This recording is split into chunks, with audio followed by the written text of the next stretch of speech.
Ils ont conquis les rues de Shenzhen avec leur moteur propre et silencieux.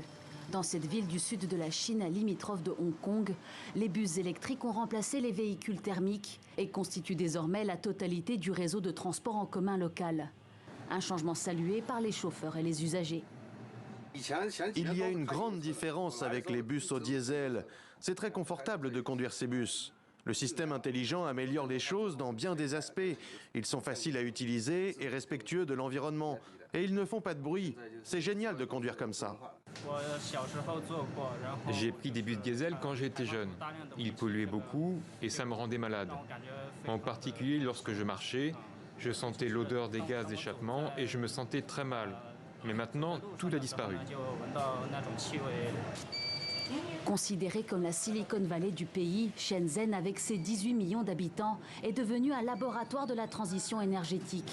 Dès 2017, la ville a fait le choix du tout électrique, un changement qui présentait pourtant de nombreux obstacles à ses débuts.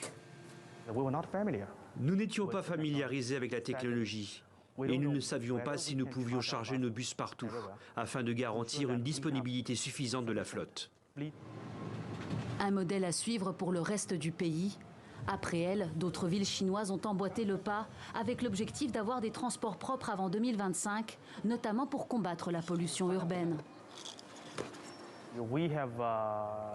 À Shenzhen, nous avons tous les jours un ciel bleu que le reste du monde nous envie. L'électrification des véhicules a permis d'améliorer considérablement la qualité de l'air dans la ville. À un mois de la COP28, l'exemple chinois montre qu'électrifier rapidement les transports en commun est possible. La Chine est le premier émetteur mondial de gaz à effet de serre et reste très dépendante du charbon. Mais le pays est également celui qui investit le plus dans les énergies renouvelables.